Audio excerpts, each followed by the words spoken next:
Bom Dia Feira, direto ao ponto, com Cristiane Melo.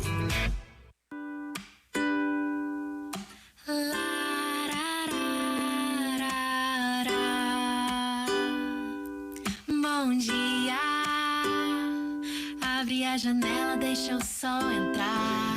Bom dia, são 7h39, está começando o Bom Dia Feira, o direto ao ponto com Cristiane Melo no Bom Dia Feira. Hoje, 8 de abril, Dia Mundial de Combate ao Câncer. É uma data para promover a conscientização da sociedade sobre essa doença que é considerada uma doença epidêmica pelos índices de mortalidade. A ONU, inclusive, classifica o câncer como o principal problema de saúde pública do mundo. Segundo a Organização Mundial da Saúde, estima-se que em 2030 o câncer vai ultrapassar as doenças cardiovasculares e se tornar a primeira causa de morte por doenças do mundo. Então é sobre este assunto que nós vamos conversar hoje com o Dr. Danilo Rebouças, oncologista, aqui no Direto ao Ponto. Seja bem-vindo, Dr. Danilo, bom dia. Bom dia, Cristiane. Eu agradeço aqui o convite. É um prazer estar aqui na Princesa para conversar um pouquinho com vocês. Bom dia aí para todos os ouvintes. Doutor, o que é o câncer e de que forma diagnosticar? É importante a gente entender que quando a gente fala câncer, a gente não está falando de uma única doença, né? Na verdade, o câncer, ele é diferente dependendo do tipo, e isso muda inclusive a forma de tratamento, a forma de diagnóstico. Então, assim, são várias doenças diferentes causadas por problemas diferentes que têm como em comum, característica em comum, o crescimento desordenado e desenfreado das células que vão acabar infiltrando os tecidos que estão ao lado e podendo até lançar metástases e outras nódulos para outras partes do corpo. E essas células acabam gastando toda a reserva do organismo e vai causando o adoecimento e destruição dos tecidos que ela vai acometendo. Por um certo tempo a gente acreditou que o câncer era uma doença da terceira idade, mas o índice de jovens, inclusive eu pesquisando para entrevistá-lo, eu vi uma jovem de menos de 40 anos falando que a doença é uma doença crônica, já é considerada uma doença crônica, porque ela já está com metástase, infelizmente, em vários órgãos por conta da doença. E é uma jovem com menos de 40 anos. O senhor acredita que o câncer deixou de ser uma doença da terceira idade e hoje já atinge a população mais jovem? Na verdade, um dos principais fatores de risco para o câncer é realmente a idade mais avançada. Então, é uma doença típica, né, do envelhecimento, porém não é exclusiva. Infelizmente, a gente tem visto realmente uma redução da faixa etária de diversos tipos de câncer. Por exemplo, câncer de mama, a gente tem visto cada vez mais pacientes jovens, abaixo de 40 e até abaixo de 30. Eu tenho pacientes no meu consultório hoje tratando abaixo de 30 anos de idade com câncer de mama, entendeu? Isso provavelmente está relacionado às nossas mudanças do estilo de vida, né? A mudança do estilo de vida da mulher, por exemplo, um fator protetor para a câncer de mama é a amamentação antes dos 30 anos. Hoje a mulher, ela é economicamente ativa, ela já busca sua formação, ela vai ter filhos mais tardiamente, então já ela não tem já aquela questão, né, da amamentação mais jovem. A nosso estilo de vida em relação a sedentarismo, obesidade, o consumo excessivo de embutidos, a nossa exposição à radiação, que é muito maior, né, de todos os lados. Então, assim, são fatores que podem estar influenciando infelizmente, nessa incidência em uma população mais jovem que antes a gente não via com tanta frequência. Explica para mim, por favor, o senhor falou da amamentação. Qual a relação da amamentação com essa questão do câncer? A amamentação antes dos 30 anos é considerada como um fator protetor, por exemplo, né? É óbvio que não é a causa. Eu dizer, não, é porque eu não amamentei antes dos 30 anos eu tive um câncer de mama. Não é dessa forma, não é uma relação direta. Mas, assim, entre os vários fatores de risco para o desenvolvimento de um câncer de mama, por exemplo, a ausência da amamentação antes dos 30 anos é um fator que pode contribuir. As pacientes que geralmente amamentam, assim, têm filhos antes dos 30 anos e amamentam esses filhos antes dos 30 anos, geralmente têm uma incidência um pouco menor do que a população em geral, por exemplo. Entendi. Quais são os tipos de cânceres mais comuns nos dias atuais? No mundo inteiro, né, e no Brasil não é diferente, no sexo feminino, seria o câncer de mama, e no sexo masculino o câncer de próstata, né? Esses seriam os mais comuns quando a gente exclui esse câncer de pele, não melanoma. É importante a gente entender que o câncer mais comum realmente é o câncer de pele, não melanoma, mas são cânceres tão simples de tratamento e que não impactam já realmente em mortalidade, etc. A gente acaba excluindo eles da estatística, mas câncer de próstata no homem e mama na mulher são os mais incidentes.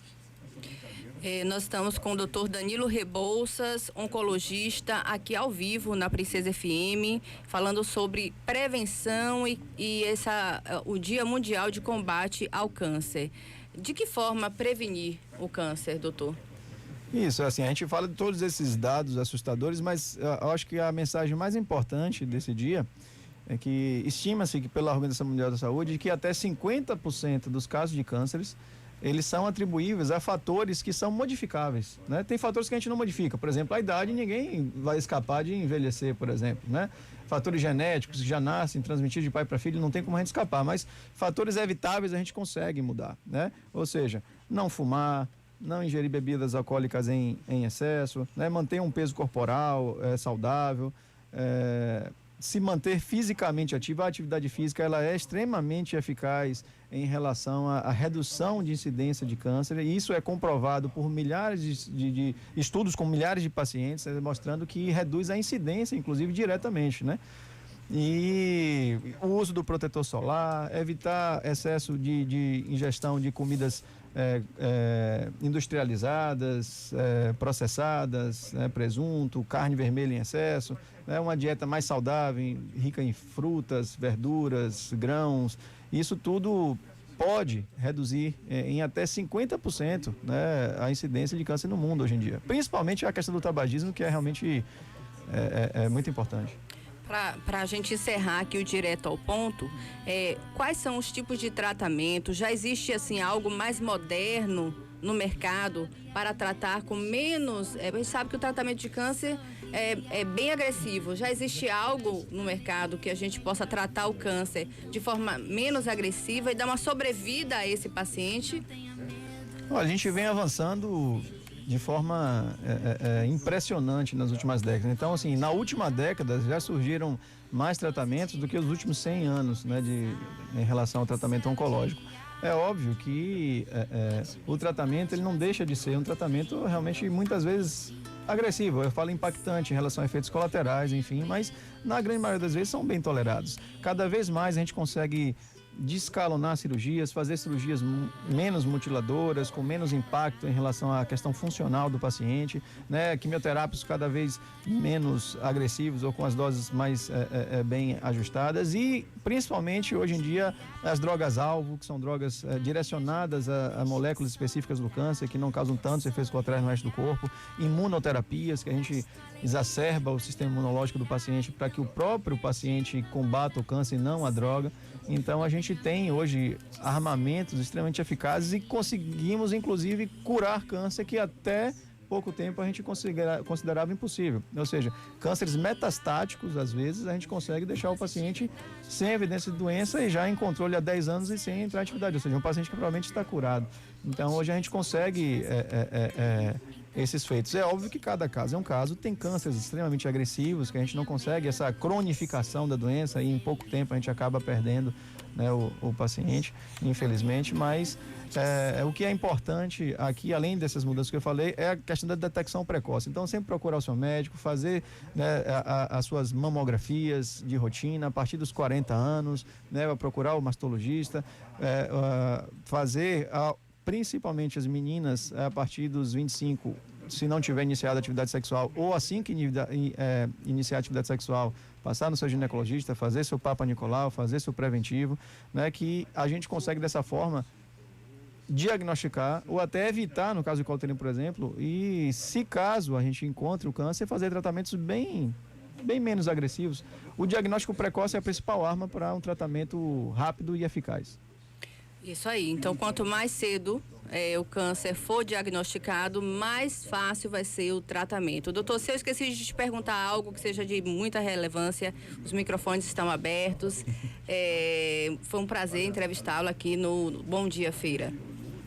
Não, acho que foi bem interessante. A mensagem final que eu deixo aqui é realmente essa questão de hoje a gente tentar mudar o nosso estilo de vida, né? Uma vida mais saudável, deixa nosso corpo mais saudável e mais protegido, né? Contra doenças quaisquer, em relação a câncer e doenças cardiovasculares, AVCs, infartos, enfim. Então, é importante se manter fisicamente ativo e hábitos saudáveis.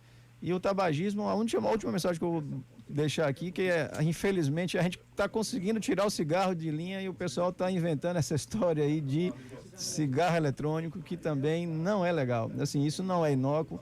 As organizações mundiais todas já colocaram sua mensagem, né, de repúdio em relação a esse hábito, e está sendo vendido ao jovem como uma coisa inócua, uma coisa legal, mas não é. É uma segunda forma de tabagismo que está chegando, infelizmente. A gente vai tentando tirar uma, mas a indústria ela é sagaz. Tá aí o alerta, gente. Esse cigarro eletrônico, ele também é uma das causas do câncer, não é isso, doutor? Sim, ele também está implicado, né, em relação a doenças, não só do câncer, mas doenças de vias respiratórias, enfim. Ali tem substâncias que que têm potencial cancerígeno, sim. Foi um prazer conversar com o doutor Danilo Rebouças aqui no Direto ao Ponto com Cristiane Mello. Na próxima sexta-feira é feriado, é sexta-feira santa, não teremos o Direto ao Ponto, mas no dia 20 estaremos de volta. 22 estaremos de volta com mais um Direto ao Ponto com Cristiane Mello aqui no Bom Dia Feira.